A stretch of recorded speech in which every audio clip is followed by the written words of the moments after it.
past 12 weeks, in the course of this series, we met up with several successful entrepreneurs across the country who made it big in their world of business. It was an eclectic mix of entrepreneurs. These entrepreneurs are concrete proof that economic liberalization is working.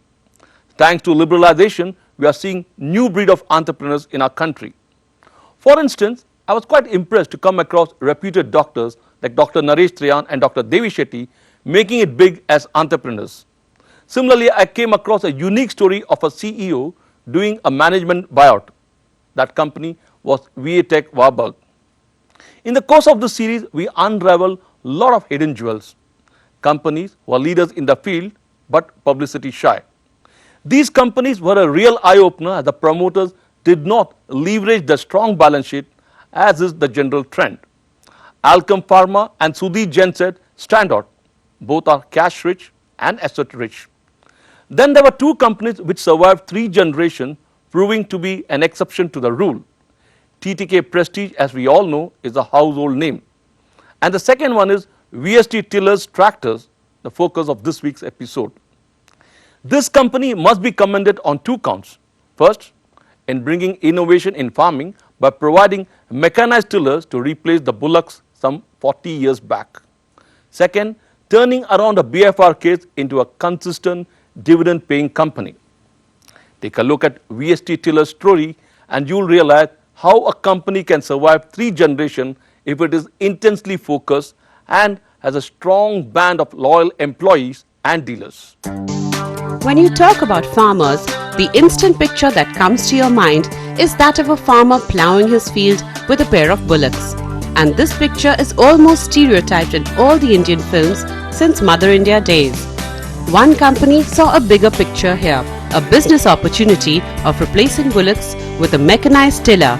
Thus was born VST Tillers Tractors in 1967 to manufacture power tillers that would make life easy for farmers and reduce their dependence on bullocks. VST Tillers Tractors is part of the 100-year-old VST Group, founded by V.S. Thiruvengadaswamy Mudaliar in 1911. The group primarily traded in edible oil business. Since this business was agri-dependent, Mudaliar's 3 sons founded this company, with the youngest son V.T. Velu leading the company as managing director. It began as a joint venture with Mitsubishi of Japan and the government of Karnataka, picking up 25% stake each, with the balance being held by the VST family and the public. VST Tillers set up its first plant in Bangalore to manufacture power tillers.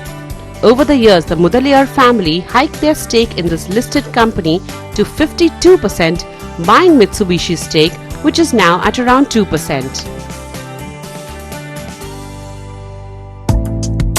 Today, the 3rd generation of the Mudaliar family run the company. The 3 grandsons of Mudaliar, VP Mahendra, leads the company as managing director. VK Surendra is the chairman of the company and VV Pravindra is the deputy managing director. The journey for this 36-year-old company is closely linked to the story of Indian farmers who are fatalists depending on the monsoon and government subsidies. But it must be said to the promoters' credit that in very much with their mission of making life easy for farmers, they kept focusing on this business. And that commitment has paid off. Today, this 482 crore rupee company holds a market share of 45%, while its only competitor, Kerala Agro Machine Corporation or Camco, a government enterprise, holds around 20% market share. It has become a 2-player industry. Like all success stories, VST Tiller too has had its fair share of ups and downs. The beginning itself was ridden by problems. The yen currency rose and imports of power tillers from Mitsubishi Japan became expensive, making the product more pricey for farmers. Besides, in those days, farmlands were owned by rich landlords who already owned foreign-made tractors and could also afford to employ laborers who were anyway cheap. So power tillers seemed unnecessary to them. Thus, the slow acceptance of power tillers, coupled with the company's move to produce tillers indigenously at its Bangalore factory, broke the company's back. It became a BIFR case in 1988. That's the year in 1988. The company reported to BFR having accumulated losses which is more than the net worth, and it's a beginning by the time, and the company wanted to come out, had a plans, okay, the history it has had for which because of which it went into the BFR, but had the wherewithal to come out of it, all that, and that's the time Mr. Iyengar, the executive director, thought, which is brainchild was a business plan conference where all the senior executives will join together, have a conclave once in a year, set the roadmap for the next 12 months and identify the priorities and what all the critical issues that needs to be addressed.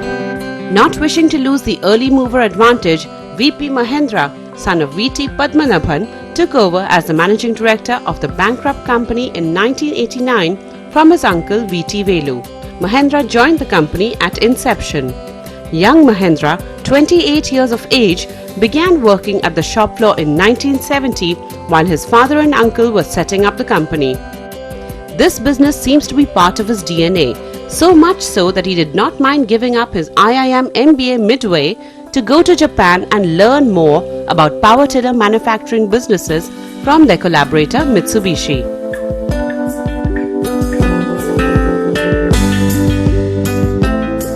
So essentially, Mahendra is a hands-on who has risen in the company from the shop floor. So when he took over the reins in 1989, he knew the company in and out. Perhaps it is his deep understanding of this business that saw VST tillers growing while competitors fell by the wayside. By the early 90s, VST's power tiller was entirely indigenously manufactured at its plant in Bangalore.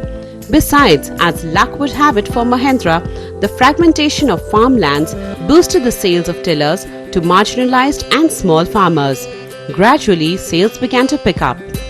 What is commendable is that through all these hardships, the company has managed to secure loyalty from employees at all levels. From senior management to factory staff, most are with the company since inception. And not only within the company, the dealers of VST tillers, 250 count as of today, have remained loyal to the company over the years. My father and my uncle, my uncle basically is from the technical side. He finished technical education in Bangalore in 67 only. In 1968, he has taken the dealership for VST tillers, and we became the dealers for Shimoga and Chikmagalur districts.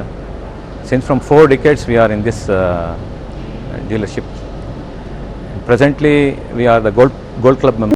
Annual sales of 27,000 tillers.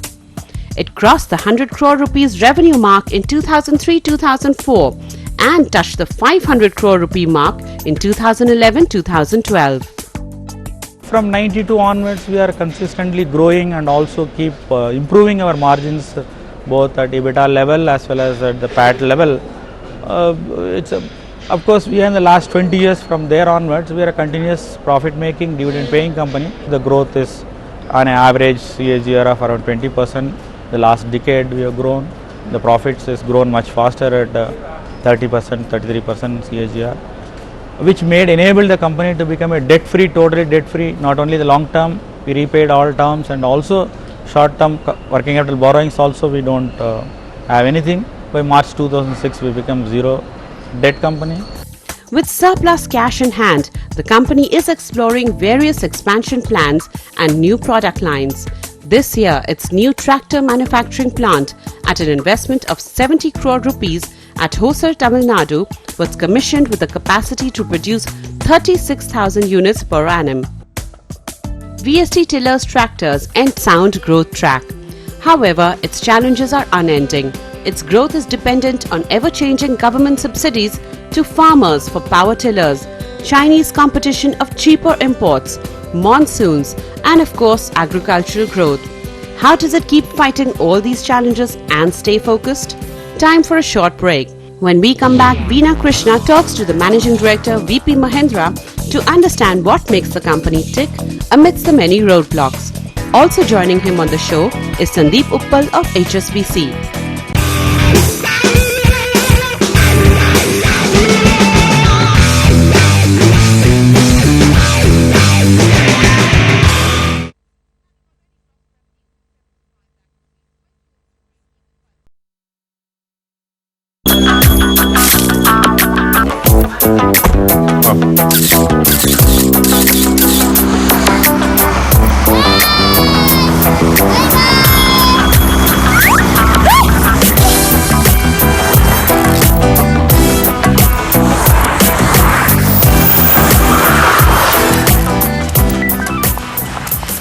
are you doing out there? जाने अनजाने कहीं आप भी दुनिया के सामने अपने देश की ऐसी तस्वीर तो नहीं रख रहे? अपनी इज्जत अपने हाथ। जय Hind.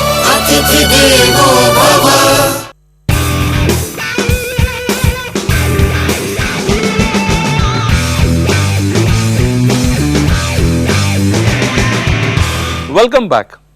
Patience and perseverance is the hallmark of the 71-year-old VP Mahindra, MD of VST Tillers. So it was not surprising that in keeping with the character of his business, he too has weathered many a storm but has emerged unscathed.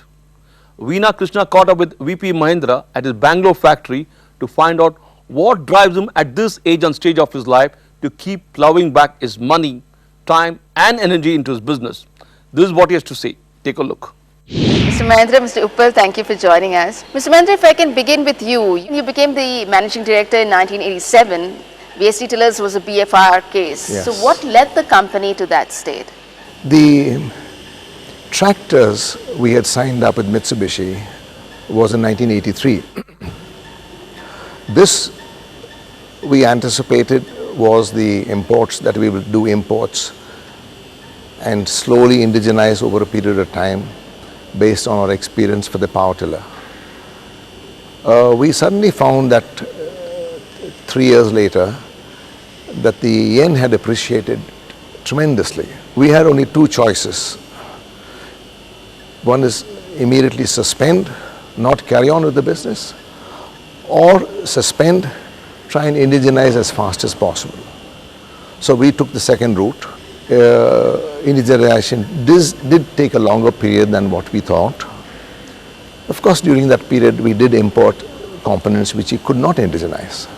But I think the important thing was all the employees, the staff, the reason for them to continue to support us was our sincerity. And a lot of them came forward to support us.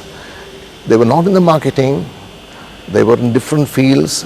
Each went out to support the marketing activity. So that was a key issue where we had support of all the staff in our company. So which I think is really a plus point. Okay, and then the turnaround happened in the next 3 years. So Next 3 years. But you must understand that we anticipated the problem. When we went to BAFR, the financial institutions, the bank, the promoters and the government of Karnataka, we had prepared the ground for them. And as I said, knowing the cause, what happened, and we planned the rectification. In one sitting with BAFR, we were able to get everybody to agree on the terms. So from that on, that time was a very crucial time, and we moved forward from then. Since everybody accepted to sacrifice a little bit, that came in handy. Yeah, but you also said that, your product depends a lot, your success depends a lot on subsidies which are given by the state government. So, if that fluctuates, like in 2002, the company went into losses because subsidies did not happen as it should have. So how do you manage this? How do you manage growth in this kind of a scenario? I think frankly that 2002 and 3 was a learning process for us, because though the subsidies were introduced almost 10 years earlier, we realized that we had to work with each government to ensure, local government to ensure that they put up the proposal to the government of India in time and made the request. So we're now doing that as a conscious exercise at states where this needs to be done. The following year we had a little bit of a labor issue, and ever since it's been fine. So there are two reasons for that. But even then you are fighting a lot of against many odds which are not really under your control, which you have monsoons are there, then you have the subsidies. How have you managed all these challenges and remained a dividend paying company for the last 20 years? I think two ways. One is our association with the dealers has been on excellent terms. We don't hire and fire dealers as possibly a bigger company would. We work with them. They get a lot of confidence, and this has been a key issue for us to introduce a difficult product. Of course, it stands to reason that the more difficult the product, the lesser people walk into it. So we've been pioneers in the power tiller business, and we've recently chosen to also introduce transplanters. This is going through a very similar phase of product acceptance, and we are still working on it. I wouldn't say we've been very successful. It's a long haul like we did in the tiller, but we have the means to do it, and we have the dealers supporting us on this. Okay, but then you also, at this kind of scenario, you're also facing a lot of Chinese competition. I think as in any business, we can't afford to sit back on our successes. Chinese products in the past, or even the recent past, have come in very large numbers. Fortunately for us, their products are quality-wise, there's still a long way for them to go. They are improving. In addition, the recent appreciation of the dollar and the depreciation of the rupee also has come to our advantage as of now. But the key thing to this is also that our dealers have been with us for a very long period, and despite offers from a Chinese importer to change over, he finds that our service and quality stands to a lot of his own peace in his mind. Otherwise, the customer is bound to come and catch hold of him. So this is a key thing why we are also continuing to be successful despite more than 50 people being importers in this. So Mr. Uppal, what do you think is VST tillers tractors' cutting edge and competitive edge that can help them to sustain their leadership position? Veena, the way we see it is, first the sector itself. As you know, from a banking perspective, we like sectors with consumption. So when we look at VST sector, they really operate in rural consumption sector. And within that, tiller and the small tractor is a bit like the two-wheelers or the farm equipment segment. So we believe, given the various factors about rural employment, growing economy, growing rural economy, that the sector will grow. So the market kind of keeps growing. The second part we like about the company is that although it's been around for 40 years, it's been very focused not on a niche, but what I could call a sub-niche. So the focus is very strong, so it's really gone deep. And currently what we see in the economy is this companies who are very focused on a defined segment are the ones who will succeed. The third part, which Mr. Mahendra also brought out, is the fact that it's not been smooth sailing. Every now and then they've gone through the downturn, but what we like about the company is that they've learned from those downturns, and that's why if you look at the company at the moment, it's got a growing top line, it's got very steady, good margins, and having gone through financial downturn, it does realize the importance of having the balance sheet strength, and that's why if you see it's got hardly any gearing on its books, so financially very strong. And it's no surprise that if you look at even just the market cap of the company, it fares very well compared to the book value of it. So I think these are the elements we like about the company. Okay, so Mr. Mahendra, I think with a lot of cash, you've also now set up a plant at Hosur for tractors. So how do you see the potential for tractors in the next 5 years? We've consciously taken a decision to go in that area. We really feel confident that that's the right way to go. And we've had quite a few companies approaching us for probably an association. We really have to take a call on that as to which line and which type of product we'd like to add on. But as it seems now, it looks as though it's going to be below the 30 horsepower range that we'd like to add on another product to that. So utilizing that capacity will be for this product which are now shifting out from here, plus the new products we should be making. Okay, so what do you see as the challenges in the next 5 years? I think the subsidy scheme which we all of us are aware of is a key issue in all this. Subsidy has, from the government of India, has encouraged farmers to go in for power tillers, and for people who didn't know what a power tiller was, they said they can look at it. But I think today the issue is the cash flow, once again, getting the cash out from the subsidies. I don't see a very easy way out for the government to drop the subsidies, but it is remotely possible. If that happens, I'm sure we'll have a dip in the sales for a couple of years, and people get used to the fact that you're not going to get subsidies, and you better get on with tilling your soil. I personally feel that's the way only out. Okay, so Mr. Mahendra, what do you think is needed to make it big in the world of business? I think one should have a risk appetite to invest on any project in a large manner. If that risk succeeds, I'm sure you make it big. Otherwise, you probably fall on the wayside. Of course, it helps if you're financially strong. So the base should be, your finances should be strong to take it forward and take a risk, which is a calculated risk, which is will give you results in the long run. Okay, thank you, Mr. Mahendra. Thank you, Mr. Uppal, for joining us. That was VP Mahindra fighting fit and talking straight from the heart. These are the mantras he used to build VST tillers. Don't sit on your laurels. Learn from mistakes to strengthen your business. Take calculated risk while investing in projects. Focus on a specialization to create a niche in the market. Create an ecosystem which evokes loyalty from employees. Well, these mantras have certainly helped VST tillers to reap rich dividends. What comes out loud and clear is that VP Mahindra has put all his eggs into one basket and has not only survived but thrived. With that, we come to the end of season 4 of Making It Big. We will be back soon with season 5 and bring you more and more such inspirational and aspirational story. Till then, it is goodbye for now. Keep watching CNBC TV18.